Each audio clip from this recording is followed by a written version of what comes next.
Alors aujourd'hui, on continue la série sur le Saint-Esprit, euh, Jésus qui a vécu dans la dépendance du Saint-Esprit. Lorsque Jésus a été baptisé, l'Esprit est descendu sur lui sous la forme d'une colombe. Et je pose la question, pourquoi une colombe? Pourquoi est-ce que lorsque Jésus sort de l'eau, une colombe descend sur lui? C'était le Saint-Esprit, le texte le dit clairement. Pourquoi Dieu a choisi une colombe pour se révéler lui-même? Parce que c'est Dieu qui descend. C'est le Saint-Esprit, c'est Dieu, le Saint-Esprit, qui descend sur Jésus pour affirmer son ministère, son appel comme Messie, comme Christ. Pourquoi choisir une colombe? Nous savons que lorsque les disciples étaient réunis le jour de la Pentecôte, ils étaient 120, et là, ils étaient en réunion de prière. Ils étaient en train de prier, en train de méditer l'Écriture, comme on voit dans les Actes. Et là, des flammes de feu apparaissent et se déposent sur chacun d'eux. Alors pourquoi, pour les disciples, le Saint-Esprit, le même Saint-Esprit, se révèle comme une flamme de feu?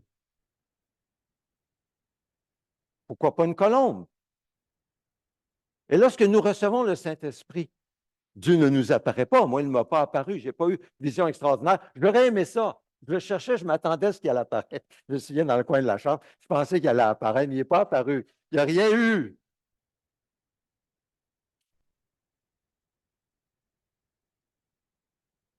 Mais pourquoi une colombe avec Jésus? Pourquoi une flamme de feu avec les disciples? Et aujourd'hui, à quoi ressemble le Saint-Esprit? Comment est-ce que nous discernons le Saint-Esprit et que nous pouvons faire la différence entre le Saint-Esprit et celui qui veut imiter le Saint-Esprit? Comment on fait la différence? Et s'il prenait une, et s'il apparaissait, quelle forme prendrait-il? Dieu, le Saint-Esprit, est vivant, il est présent et il est puissant. Il est le même aujourd'hui qu'au temps des apôtres. Pourquoi? Parce qu'il est Dieu. Et Dieu ne change pas. Il n'y a aucun nombre de variations en Dieu. Il n'est pas comme nous. Nous, on change selon les circonstances. Hein? Mais Dieu ne change pas. Il demeure le même. Ça ne veut pas dire qu'il n'exprime pas de la tristesse ou de la joie. Non, non. Mais c'est qu'il ne change pas. Il est le même. Est-ce que nous discernons le Saint-Esprit lorsqu'il nous parle? Est-ce que nous discernons le Saint-Esprit lorsqu'il agit? Est-ce que nous discernons le Saint-Esprit? Il est vivant, il est présent, il est puissant. Il doit bien y avoir un moyen de discerner, de voir. Parce que si nous discernons, si nous pouvons discerner ne serait-ce qu'un tout petit peu le Saint-Esprit, alors on pourra courir pour nous joindre à ce qu'il fait. Hein? On pourra vraiment participer, d'être là et dire Amen au moins hein? À ce qu'il fait. Donc, c'est important. C'est important. Mais évidemment, j'en ai parlé dimanche dernier, il y a eu des faux enseignements qui ont pénétré l'Église et des abus concernant le Saint-Esprit, ce qui a produit beaucoup de peur et avec la peur des doutes, des hésitations, de la confusion, de sorte qu'il y en a beaucoup qui ont pris une grande distance face au Saint-Esprit. Malheureusement, on jette le bébé avec l'eau du bain. On jette l'eau du bain, les abus, les faux enseignements, c'est sale, on n'en veut pas, mais le bébé sort aussi. Le Saint-Esprit. Et c'est cette peur ou ce refus qui nous empêche, nous, d'entrer par la foi, de passer à l'action. Ça nous empêche. Mais Jésus a dit que votre cœur ne se trouble pas. Croyez en Dieu, croyez en moi. Mettez votre foi en moi. Regardez-moi. Moi, je vais vous parler, dit Jésus, du Saint-Esprit. Alors, Seigneur, nous sommes ici pour t'écouter. Viens, parle-nous par ton Saint-Esprit. Éclaire ce qui a besoin d'être éclairé. Élimine ce qui doit être éliminé et que nous puissions grandir dans notre Connaissance, pas seulement intellectuelle, connaissance dans l'expérience, dans notre vie de tous les jours, en discernant l'œuvre de ton esprit. Nous prions au nom de Jésus. Amen. Dimanche dernier, nous avons examiné la double promesse de Dieu dans l'Ancien Testament quant à la présence de son esprit parmi son peuple jusqu'à aujourd'hui. Et on a vu la double promesse, c'est que d'une part, Dieu promet que le Saint-Esprit va transformer les cœurs, le caractère, on va porter le fruit de l'Esprit. Et d'autre part, nous avons vu avec Joël que le Saint-Esprit vient pour nous donner une puissance, des visions, des rêves, des choses extraordinaires que Pierre va lui-même citer lorsqu'il prêche sa grande prédication suite au jour de la Pentecôte quand le Saint-Esprit est descendu sur lui. Donc, à la fois les fruits et les dons du Saint-Esprit promis dans l'Ancien Testament. C'est ce qu'on a vu dimanche dernier. Ensuite, nous avons constaté que Jésus, le Fils de Dieu, a vécu dans la soumission et dans la dépendance constante de son Père. Il ne faisait que ce qu'il voyait faire au Père. Jésus jamais n'a eu une pensée, une parole, une action indépendante de son Père. Il était toujours en dépendance, soumis à son Père. Et aujourd'hui, nous voyons que Jésus a vécu dans la dépendance de l'Esprit Saint. Maintenant, il y a eu une vérité que j'ai soulignée la semaine dernière, et c'est celle-ci. C'est que la nature de Dieu, quand je parle de la nature de Dieu, elle est à la fois dans le Père, le Fils et le Saint-Esprit. La nature de Dieu est à la fois d'exercer l'autorité, et on a vu ça avec le Père, et obéir dans la soumission, nous voyons ça dans le Fils. La nature de Dieu est à la fois exercer l'autorité et se soumettre dans l'obéissance. Et nous voyons qu'avec l'Esprit de Dieu qui vient habiter en nous, nous avons aussi ce même privilège parce que nous participons à la nature divine d'exercer une autorité en ce qui concerne le royaume de Dieu ici-bas sur la terre et l'avancement du royaume de Dieu. Il y a une autorité qui nous est conférée, mais cette autorité s'exerce dans la soumission au Père. Toujours ensemble en équilibre. On ne peut pas partir d'un côté et mépriser l'autre côté, ça va ensemble. C'est le paradoxe de l'autorité au nom de Jésus dans la soumission et dans l'écoute de Dieu, le Père, par le Saint-Esprit. Ça, on a vu ça la semaine dernière. C'est un grand défi pour nous. Le faisons-nous? Sommes-nous actifs dans cet exercice de l'autorité que nous avons reçu? Nous avons reçu cette autorité. C'est un privilège que nous avons reçu. L'exerçons-nous? Dans la prière surtout. Et l'exerçons-nous en nous soumettant à Dieu, dans l'écoute de Dieu. Prions-nous avec cette autorité dans un esprit de soumission au Seigneur. Sommes-nous actifs? Prions-nous ou dormons-nous? Ou sommes-nous distraits? Dieu nous a donné cette autorité par la présence de son esprit en nous. Et la question, c'est, exerçons-nous cette autorité? Parce qu'on peut très bien avoir une autorité que nous n'exerçons pas. C'est possible d'avoir reçu un privilège et de ne pas l'utiliser, soit par paresse ou incrédulité. Par exemple, quelqu'un vous donne 2 billets pour les meilleures places pour un spectacle. Puis là, vous recevez ces billets. Ça se peut pas. Je n'ai rien fait pour avoir ça. Comment ça, tu me donnes ça? Non, vous arrivez chez vous, vous mettez ça sur le comptoir. Là, m'arrive le jour du spectacle, puis vous l'avez complètement oublié. Le lendemain, un de vos amis vous appelle ou vous écrit sur Messenger ou un texte. Hey, tu n'étais pas là hier. C'était vraiment bon, tu as vraiment manqué quelque chose, mais ce qu'il y a hier. Oui, mais il y avait un spectacle, je t'ai donné 2 billets. Il y avait les 2 billets. Il y avait l'autorité, il y avait le privilège, il aurait pu rentrer, avoir profité. Il a manqué quelque chose. Pourquoi? Il n'a pas exercé son autorité avec le privilège qu'il avait reçu. Par quoi? Par incrédulité. Il n'a pas cru. Ou par paresse, il l'a oublié. Ça peut nous arriver dans le domaine spirituel. Oh oui. Le Saint-Esprit est la nature de Dieu habitant en nous. Ce n'est pas des blagues, c'est la réalité. C'est Dieu qui l'a voulu. C'est Dieu qui s'est engagé. C'est incroyable. C'est incroyable. Mais Dieu s'est engagé parce que nous avons mis notre foi en Christ. Il s'est engagé à venir habiter en nous pour l'éternité et il ne nous abandonnera jamais. Nous sommes sauvés. C'est lui notre sécurité, pas moi, pas nous. C'est lui notre sécurité. Mais quelle grâce il nous fait de venir habiter en nous. Mais il ne vient pas habiter en nous juste pour nous sauver. Mais non, il veut nous utiliser aussi. Il veut qu'on prenne cette autorité dans la prière. Pourquoi? Parce que c'est comme ça qu'il a voulu. Comme il avait dit à Adam et Ève, il avait remis toute la création. Il a dit, cultivez-la, régnez sur la création. Dieu n'allait pas le faire. Nous sommes responsables des dommages que nous faisons à la création. Pourquoi? Parce que Dieu nous a remis cette autorité sur la création. Il en va de même avec la nouvelle création. Le royaume de Dieu, Dieu nous a donné une autorité et un privilège de prendre soin du royaume de Dieu. Tantôt, on a prié pour Tania. Tania, elle a reçu le Seigneur. On se réjouit. Maintenant, Dieu seul connaît son cœur, Dieu seul ce qui se passe. Mais Margarita, on a entendu son témoignage. Nous avons une responsabilité, nous avons un privilège d'accompagner Tania pour qu'elle puisse se développer. Bien sûr, elle parle juste l'espagnol, ça va nous apprendre l'espagnol un peu, ça va rafraîchir notre espagnol, ceux qui ne parlent pas l'espagnol. Bref, vous comprenez ce que je veux dire, on est une famille. Mais faites attention aussi à la manière dont vous vivez votre vie, parce que vous pourriez être une occasion de chute. C'est grave! C'est grave!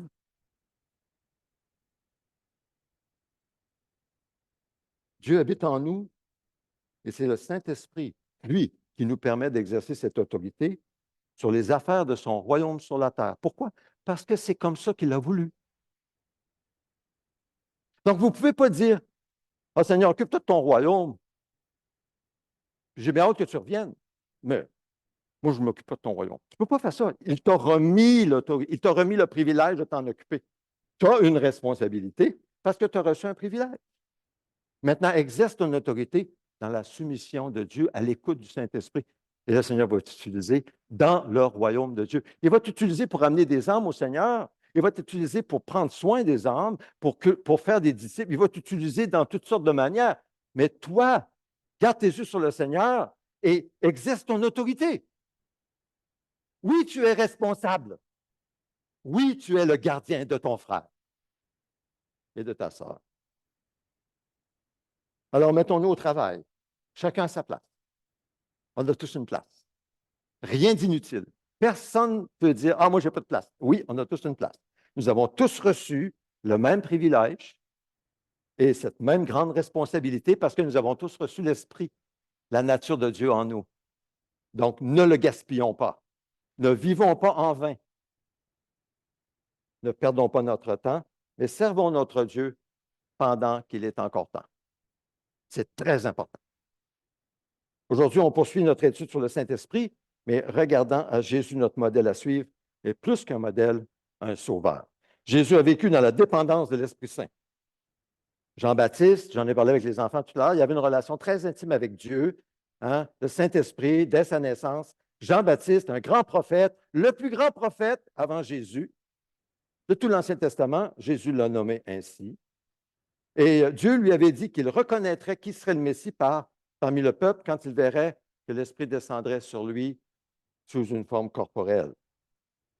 Et fidèle à son habitude, Dieu ne donne pas trop de détails à Jean-Baptiste et le Saint-Esprit descend sur Jésus pendant qu'il baptise cet homme qu'il ne connaissait pas et je ne pense pas qu'il le connaissait, ce n'est pas écrit. Et puis là, il voit la colombe descendre sur Jésus et il dit, c'est lui, l'agneau de Dieu. Et le texte ici, il donne témoignage. J'ai vu l'Esprit descendre du ciel comme une colombe et s'arrêter sur lui. Je ne le connaissais pas, mais celui qui m'a envoyé baptiser d'eau m'a dit, celui sur qui tu verras l'Esprit descendre et s'arrêter, c'est lui qui baptise du Saint-Esprit. Et moi, j'ai vu et j'atteste qu'il est le Fils de Dieu.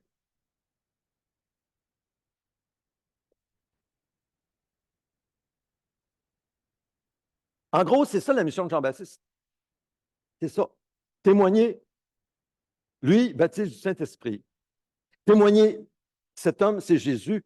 C'est lui, l'agneau de Dieu qui ôte le péché du monde. En gros, c'est ça sa mission. Ce n'est pas une mission très compliquée, mais il baptisait l'eau en vue pour préparer le peuple, oui, à recevoir son Messie. Alors, question que je pose, quel était le privilège de Jean qui l'a rempli dans la soumission à Dieu par le Saint-Esprit? Quel était ce privilège à lui? C'était de témoigner de Jésus. Son privilège, c'était de le présenter à Israël. Vous n'avez pas ce privilège, je ne l'ai pas, mais c'était son privilège à lui. Témoigner de Jésus, le présenter, baptiser dans l'eau en signe de repentance, préparer le peuple à recevoir le Seigneur. C'était son privilège. Quel était le privilège maintenant de Jésus? qui l'a rempli dans la soumission à Dieu. Voyez-vous, vous me suivez? Par le Saint-Esprit. Son privilège à lui, c'était baptiser du Saint-Esprit ou dans le Saint-Esprit. Moi, je n'ai pas ce privilège, vous ne l'avez pas non plus. C'est le privilège de Jésus, à l'image de Jean qui baptisait dans l'eau. Alors, la question, quel est votre privilège? Quel est mon privilège maintenant? Hein, que nous remplissons dans la soumission à Dieu. Quel est ce privilège que Dieu nous donne et cette autorité? Avez-vous des idées? Quel est notre privilège à nous, maintenant, qui avons reçu l'Esprit? Nous avons reçu un privilège particulier. Quel est-il, d'après vous? Oh, j'invite vos réponses. Participation. Partager l'Évangile, oui, ça va avec témoigner, on va dire témoigner. Jésus a dit, vous recevrez une puissance, le Saint-Esprit descendant sur vous, et vous serez mes témoins. Hein? De Jérusalem jusqu'aux extrémités de la terre. Voilà. Témoigner de l'Évangile, témoigner de Jésus. D'autres choses? Intercéder pour qui? Quand on intercède pour quelqu'un d'autre. Pour les croyants. Intercéder pour les croyants, prier les uns pour les autres. Hein? Oui. Ça va avec le commandement de Jésus. Aimez-vous les uns les autres. Priez les uns pour les autres. Par le Saint-Esprit, car nous ne savons pas toujours quoi demander dans nos prières. Mais le Saint-Esprit prie par des super inexprimables. Donc, quand nous prions les uns pour les autres, ce n'est pas juste nous et les autres et Dieu, mais le Saint-Esprit est là. Il prie par nous, d'où l'importance. Écoutez, si le Saint-Esprit nous met à cœur quelque chose, priez ça par la foi, par le Saint-Esprit. Encore là, ça fait partie de notre privilège dans le Saint-Esprit. Nos privilèges sont reliés avec le Saint-Esprit en nous. Ah oui? Quelqu'un pense à autre chose? Devenir enfant de Dieu? Oui. Devenir enfant de Dieu? Enfant, oui. Enfant de l'Esprit. Né de l'Esprit. Né de Dieu. C'est un grand privilège. Comprenons, c'est toute une grâce merveilleuse. Aussi, nous laisser transformer par le renouvellement de l'intelligence. La parole et l'esprit qui nous transforment, pas seulement intellectuel. L'intellectuel, c'est la base, oui, mais ce n'est pas seulement intellectuel. C'est du cœur. Il faut que ça descende, il faut que ça transforme notre vie. Il faut que ça vienne nous allumer. Renouvellement de l'intelligence par l'esprit, la parole de Dieu, et servir les autres. On a parlé de l'intercession, hein, servir les autres avec les dons du Saint-Esprit. La Bible parle des dons du Saint-Esprit. Ce sont des dons pour l'utilité commune dans l'Église. C'est pour nous, ça. Ça, c'est des dons, ça fait partie de notre privilège. Il nous donne un don. Le don, il faut le mettre en œuvre. Sans ça, pourquoi il nous donne un don? Hein? On dirait, ben voyons donc. Seigneur, donne-moi en plus. Ben voyons donc. Tu en as donné un, tu ne l'utilises pas. Ben voyons donc. Bon, vous comprenez. Dans la prochaine diapo, on voit Jean-Baptiste n'était pas le premier à parler de l'Esprit qui viendrait sur le Sauveur premier. Alors, il y a des siècles plutôt, Ésaïe a dit, mon serviteur, voici mon serviteur, celui sur qui, celui que je soutiendrai, celui que j'ai choisi, qui a toute mon approbation. J'ai mis mon esprit sur lui et il révélera le droit aux nations. Très intéressant.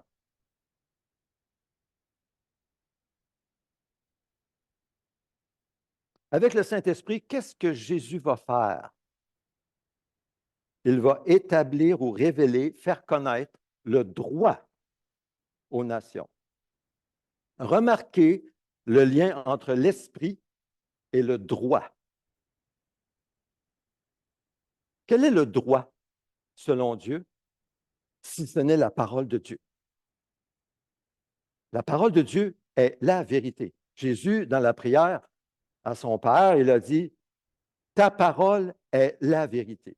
Et quand il a dit ta parole est la vérité, il parlait de l'Ancien Testament, il parlait de ce qui avait été révélé depuis les premiers temps avec Moïse, les prophètes, etc.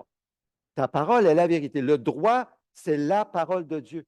L'Esprit vient sur Jésus et Jésus fait connaître le droit aux nations.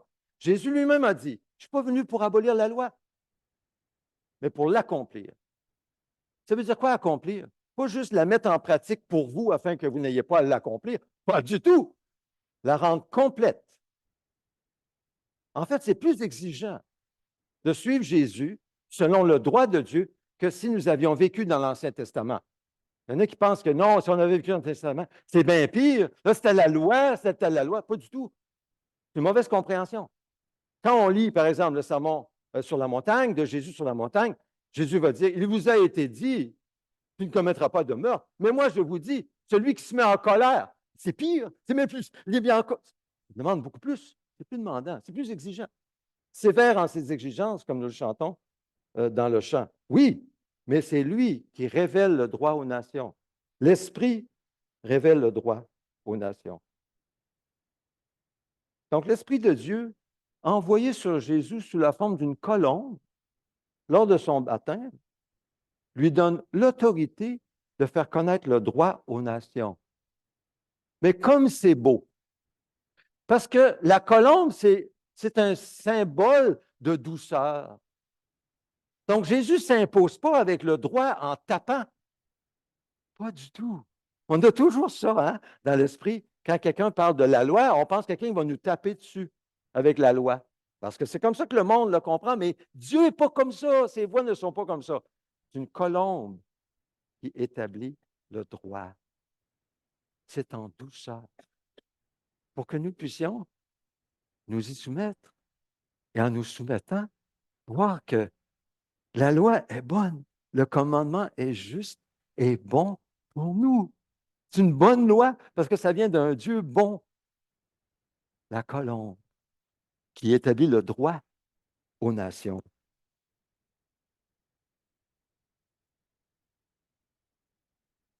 Et nous verrons plus tard que ce privilège et cette responsabilité est aussi confiée à nous pour faire connaître le droit à nos familles, faire connaître le droit à nos enfants avec l'esprit d'une colombe, douceur, avec patience, pour corriger, pour reprendre, pour nourrir, pour prendre soin, mais dans le but que le droit soit pratiqué par nos enfants, nos petits-enfants, par les autres, par ceux qui rentrent de ce monde qui est dur et cruel et qui est froid et mauvais et méchant.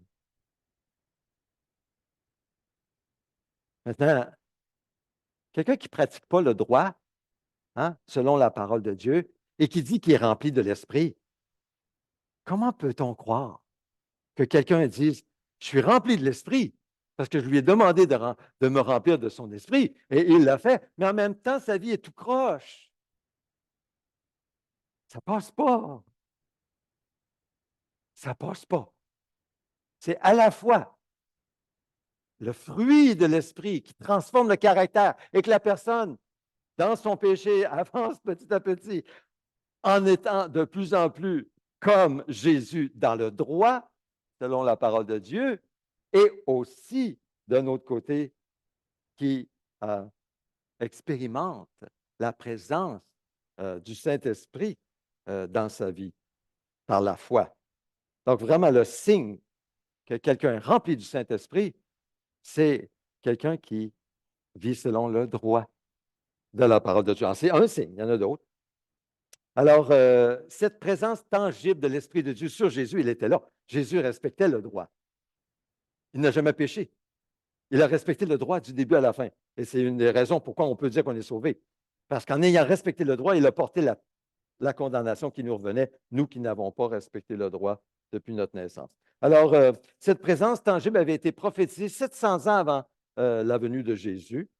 Et c'est l'Esprit Saint, comprenons bien, c'est l'Esprit Saint qui a fait de Jésus de Nazareth, cet homme pauvre, né d'un pauvre charpentier, dans un village méprisé dans tout Israël à l'époque, méprisé. C'est l'Esprit Saint qui va faire de lui le Christ, le Messie, le Sauveur. Ce n'est pas parce qu'il venait de Nazareth, pas parce qu'il venait d'un charpentier, pas du tout. Puis on ne peut pas dire de même, c'est la même chose pour nous. Nous avons reçu l'Esprit en nous. C'est l'Esprit en nous. Et c'est seulement l'Esprit en nous qui nous donne cette autorité, ce privilège, cette responsabilité. Et on ne peut pas juste dire s'éclipser, ah non, moi je suis un pauvre-ci, ou un pauvre cela, ou moi je viens d'une telle place, puis j'ai été méprisé toute ma vie. Ça ne peut pas être moi. Non, on ne peut pas. Si vous êtes vraiment un enfant de Dieu, si vraiment l'Esprit de Dieu habite en vous, vous avez reçu, peu importe votre contexte, votre, comme on dit, background, votre contexte, peu importe d'où vous venez, la famille ou quoi que ce soit, le niveau social, peu importe, vous avez reçu ce privilège et cette responsabilité. On ne peut pas s'éclipser de Dieu. Plutôt, disons, par la grâce de Dieu en Jésus, j'ai reçu une onction du Saint-Esprit. Tu as reçu la nature même de Dieu en toi et tu as la responsabilité, le privilège de le mettre en valeur pour qu'il fasse son œuvre. C'est ta responsabilité. Il ne le fera pas pour toi. Tu peux le mettre dans un garde-robe dans ton cœur, si tu veux. Il va y aller dans le garde-robe. Il est tellement doux que c'est là qu'il va être. Tu peux dire non lorsqu'il te parle. Tu peux faire taire sa voix. Oui, il est gentleman. Il ne forcera pas parce qu'il vient comme une colombe. Mais si tu lui donnes la place, si tu lui donnes la place de régner sur ta vie, si je lui donne ma place, si nous lui donnons la place de régner, et si nous lui donnons l'espace d'agir et le temps de le faire, alors on peut être sûr qu'il va le faire. Vous pouvez être sûr qu'il va le faire. Et ça va être beau. Et ça va être doux.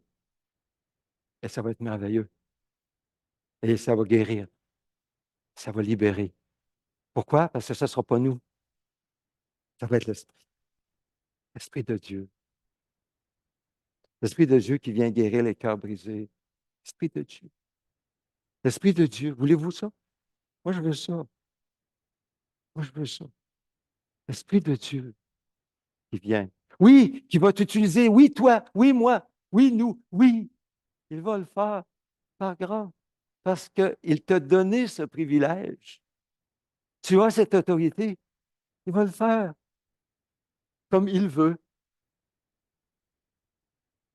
par toi, hein, avec qui il l'a choisi. Résiste pas. Sois à son écoute. Demeure en lui. Laisse-le demeurer en toi. Demeure en lui. Compte sur lui. Marche avec lui. Parle avec lui. Écoute-le. Sois sensible. Suis-le.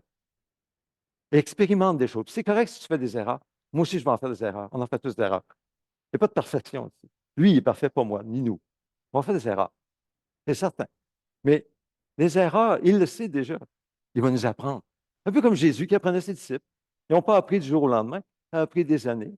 Ils l'ont vu pourtant à l'œuvre. Mais après ça, ils ont continué à marcher avec lui, mettre leur foi en lui, à l'écouter, à prier. Ils ont appris. On continue. Nous autres aussi, c'est la même chose. On va voir des choses extraordinaires si nous rendons, je dirais, vulnérables à sa direction, mais surtout si nous prenons au sérieux, nous acceptons ce que Dieu a décidé, c'est-à-dire de venir habiter en nous. Nous acceptons ça. Nous croyons cela, c'est vrai. Et aussi, il nous a donné le privilège et l'autorité que nous devons exercer dans son royaume pour parler à quelqu'un qui ne connaît pas le Seigneur, tendre une perche, témoigner par le Saint-Esprit lorsque le Seigneur lui-même prépare la table devant nous, de le faire, tout simplement dans un esprit de soumission, comme une colombe, le Saint-Esprit, dans un esprit de soumission à Dieu, le faire, le laisser agir. Puis une fois qu'on voit le Seigneur agir, de continuer à le laisser agir, de ne pas prendre les choses en main. Le Saint-Esprit, il est le seul qui est capable de vraiment faire de quelqu'un un disciple. Moi, je ne suis pas capable et vous n'êtes pas capable. Pas juste de donner des leçons. C'est une question de cœur. Dieu seul est capable de faire ça. Donc, encore là, quelqu'un vient au Seigneur, gloire à Dieu. Mais encore, Saint-Esprit, montre-nous comment on va prendre soin de cette personne. Ce ne sera peut-être pas nous. On est en famille. Ça va être beaucoup. Si tout le monde ensemble, nous agissons comme ça, je pense que nous allons voir de belles choses. Saint-Esprit va venir, fidèle à sa parole. Donc, cessons de parler de nous et parlons de l'Esprit en nous. Cessons de parler de nous pour nous descendre ou pour nous glorifier. Cessons de parler de nous. Ce n'est pas au sujet de nous. Parlons du Saint-Esprit en nous. Moi, je pense que c'est lui qui va faire la différence. Avec lui, tout est possible. Il est écrit dans 1 Jean, chapitre 2, je vais terminer avec cela aujourd'hui. Quant à vous, l'onction que vous avez reçue de Christ demeure en vous et vous n'avez pas besoin qu'on vous enseigne. Au contraire, puisque la même onction vous enseigne toutes choses, qu'elle est véridique et dépourvue de mensonges, vous demeurerez en lui comme elle vous l'a appris. L'onction que nous avons reçue de Christ demeure en nous. Et c'est elle, c'est le Saint-Esprit, qui nous enseigne non seulement intellectuellement, mais qui nous enseigne en toutes choses, dans la vie, dans le Saint-Esprit. Que le Seigneur bénisse sa parole dans nos cœurs. Prenons un moment de silence pour répondre en silence au Seigneur, basé sur ce que le Seigneur vous a déposé dans votre cœur.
Approchons-nous maintenant de la table,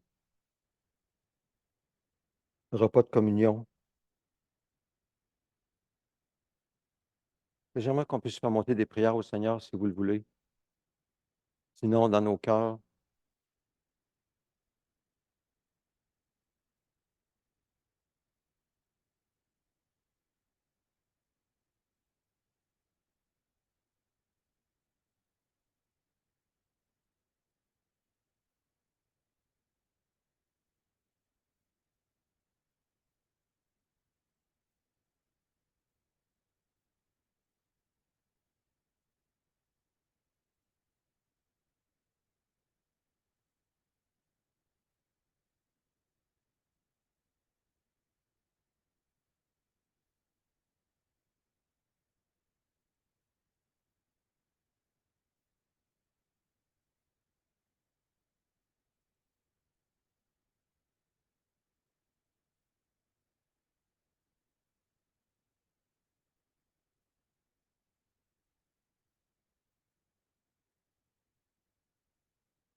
Père céleste,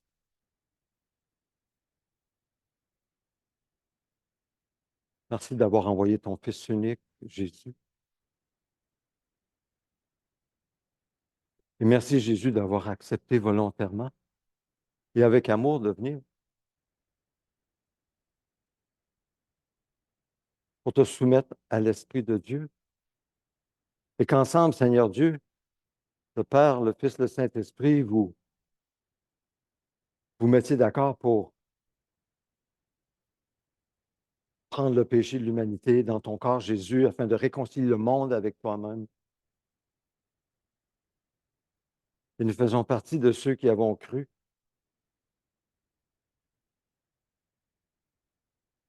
Nous avons connu ce que tu nous as révélé dans ta parole. Nous sommes tellement choyés, Seigneur, tellement choyés. Quelle grâce! Non seulement tu as expié nos fautes, nos péchés, une fois pour toutes, mais tu as même eu l'audace de venir habiter en nous l'amour, la grâce. Tu désires transformer nos vies, nous faire connaître ce que le monde n'offre pas. On ne trouve pas ça dans ce monde. Une joie, un amour, une paix et une mission. Et tu nous appelles à remplir. Quel privilège! Et tu nous donnes cette autorité au nom de Jésus, dans la présence de Jésus, dans l'union avec toi, Jésus. Et ce repas célèbre cela. Célébrons, célébrons cette union, communion avec Jésus dans un même corps et les uns avec les autres dans un même corps.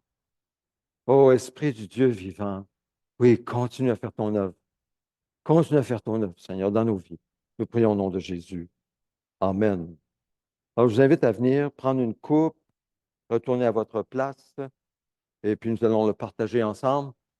Restons dans cet esprit de prière. Si quelqu'un veut faire monter un chant, faites-le. Si quelqu'un veut prier, faites-le.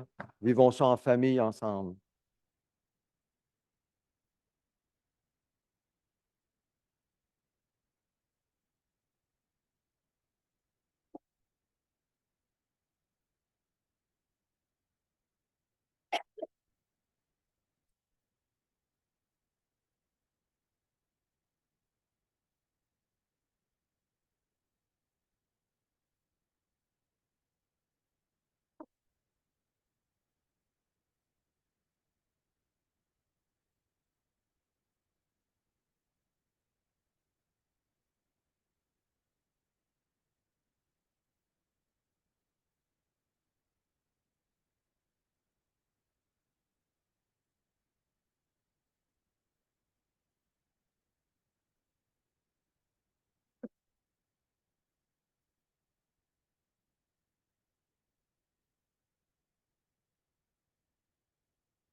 Alors, si ce n'est pas déjà fait, prenons un moment pour reconnaître nos fautes, les confesser, mais pas simplement les confesser, y renoncer.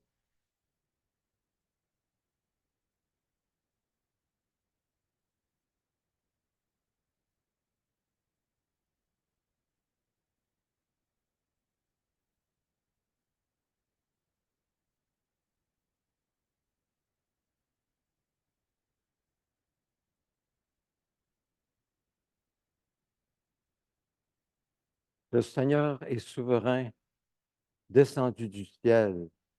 La nuit où il a été arrêté, a pris du pain, il a rompu, l'a donné à ses disciples en disant, prenez et mangez, ceci est mon corps rompu pour vous. Faites ceci en souvenir de moi. Prenons-en tous.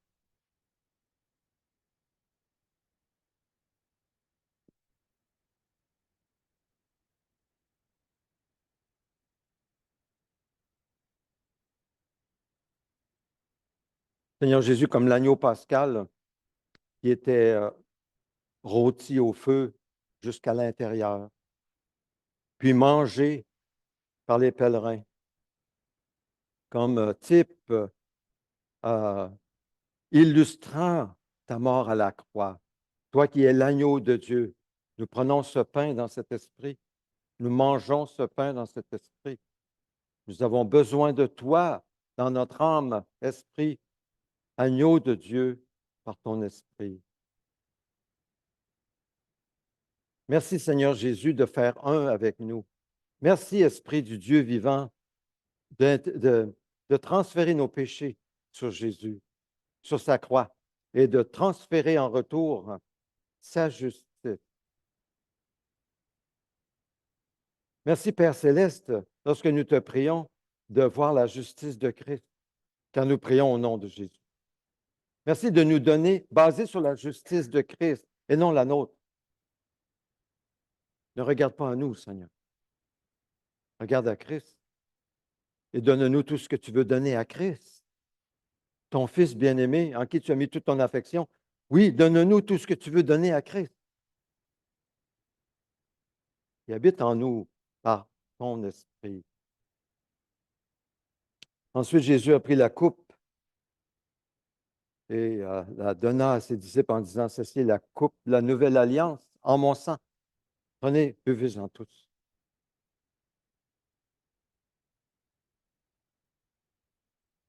Quelle grâce, Seigneur, de participer à cette fête, cette célébration de cette nouvelle alliance éternelle.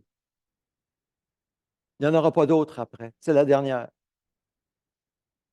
Mais en Christ Jésus, nous faisons partie de cette alliance. Maintenant, nous prions, je prie chacun pour chacun de nous, Seigneur Dieu, à qui tu as mis ton esprit, à qui tu as donné le privilège, la responsabilité de, de prendre soin des affaires de ton royaume, là où tu nous as placés, dans nos couples, ceux qui sont en couple, dans nos familles, ceux qui ont des enfants, là, même ceux qui ont des petits-enfants. La responsabilité que tu nous donnes, Seigneur, elle est trop lourde pour nous seuls.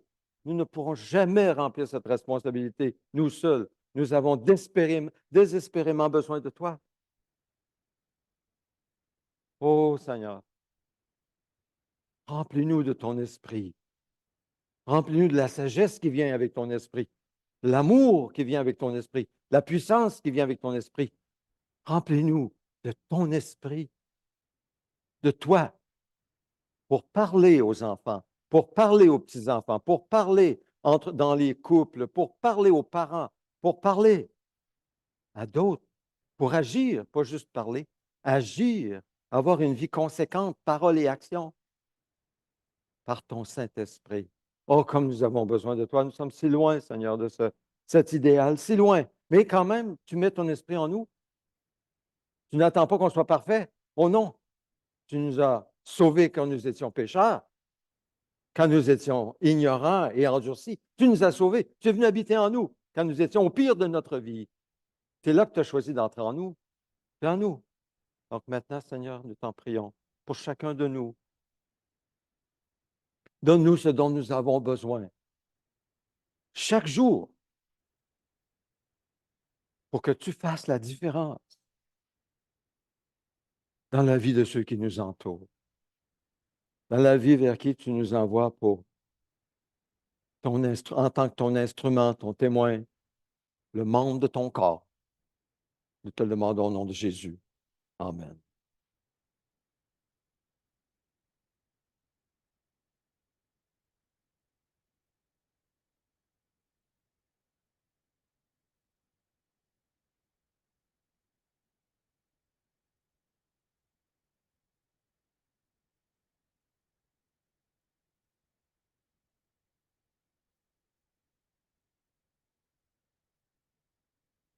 Seigneur Dieu, Saint-Esprit, au nom de Jésus, tu sais qu'il y en a parmi nous qui sont malades, souffrants. Nous prions, Seigneur, que tu accordes ta grâce selon ta volonté, grâce toute puissante, afin de guérir, afin de libérer, afin de soulagé pour ton service, pour toi, Seigneur, pour ton témoignage, pour ton honneur, pour ta gloire, là où tu nous places. Nous te prions de le faire, Seigneur, librement, puissamment, complètement, si tu veux bien le faire. Nous te prions de le faire. Nous nous réjouissons. Merci, Seigneur, d'être le Dieu que tu es, si vivant, présent et puissant. Seigneur, pour ceux qui parmi nous sont en contact avec des gens qui euh, sont perdus, mais, mais ouverts, attentifs, réceptifs, des brebis égarées, brebis perdues. Seigneur, nous prions afin que tu nous guides vers ces personnes dans l'amour pour les attirer à toi avec douceur, témoigner, les aimer, investir du temps, oui, même sacrifier pour ces personnes, afin que ces personnes puissent, euh, dans une relation de confiance, venir à toi, te connaître, être sauvé, être libéré, recevoir de toi les fruits de ta bonté. Utilise-nous pour cela. Merci pour les églises maisons. Merci pour ce témoignage que nous avons entendu de France tout à l'heure, chez Marc et Julie. Merci pour l'église maison qu'on a eue chez Georges avec Jean cet vendredi dernier. Merci Seigneur pour ces églises maisons. Nous prions que tu les bénisses, tu bénisses ces rencontres. C'est ton église. Tu es là au milieu de chaque église maison. Tu es là au milieu d'eux, comme tu es au milieu de nous maintenant. Et nous te prions, Seigneur, de multiplier tes églises partout, afin que ton œuvre puisse aussi se multiplier pour la gloire de ton nom, au nom de Jésus. Amen.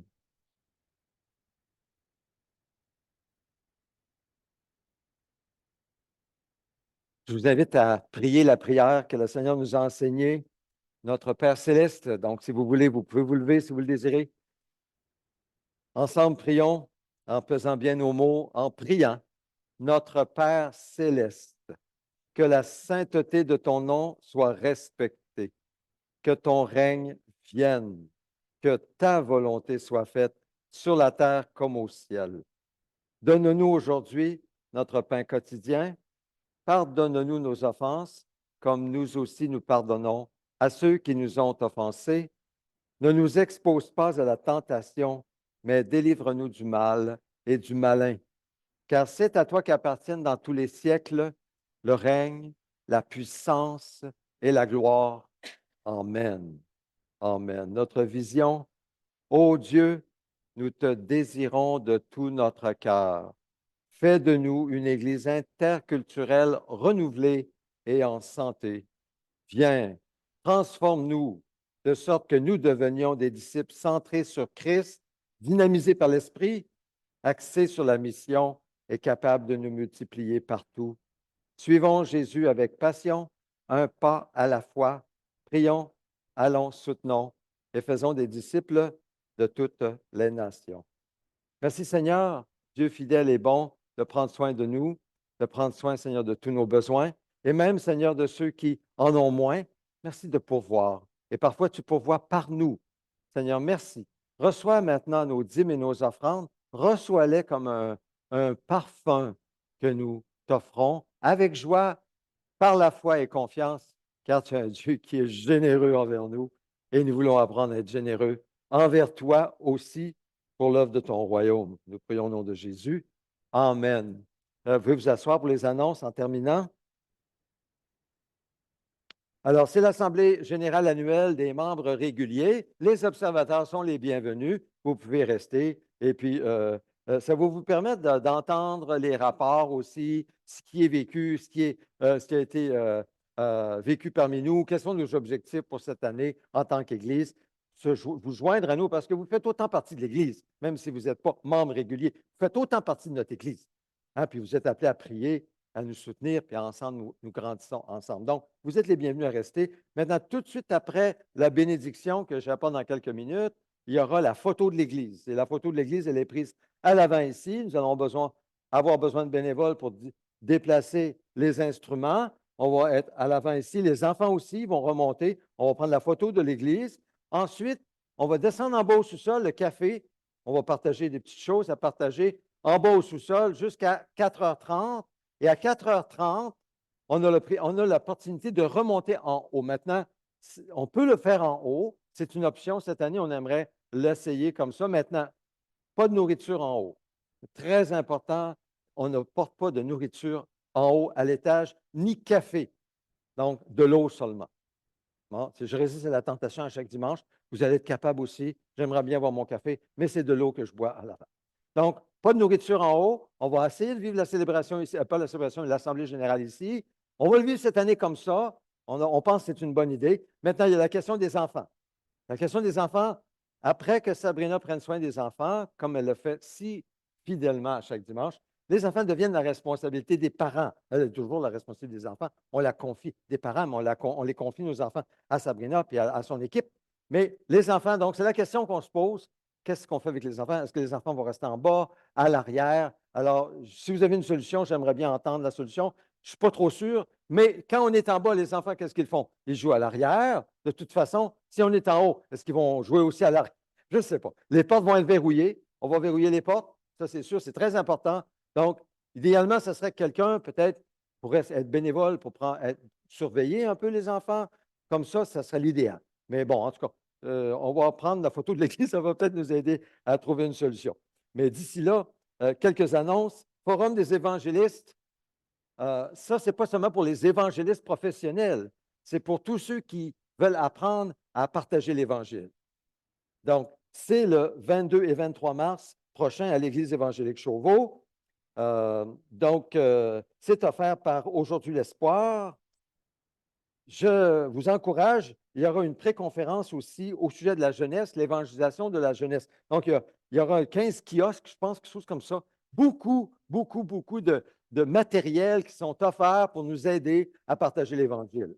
Alors, je vous encourage à y participer. Il y a un certain coût. Si vous êtes à avoir plus de détails, venez me voir, tout simplement. Mardi midi, on continue donc en prière en présence et sur Zoom. Quand vous venez en présence, c'est la porte de côté, toujours. Mercredi soir, sur Zoom en prière. Nous nous réjouissons de l'esprit de prière qui continue à se développer parmi nous. Le jeudi soir, c'est l'étude entièrement sanctifiée d'Abbé Simpson. Je pense qu'ils sont au chapitre 5 cette semaine. Les anniversaires de naissance, où est Georges? Georges, il est parti? Ah, il ne faut pas qu'il soit parti. Mais il était là. Georges!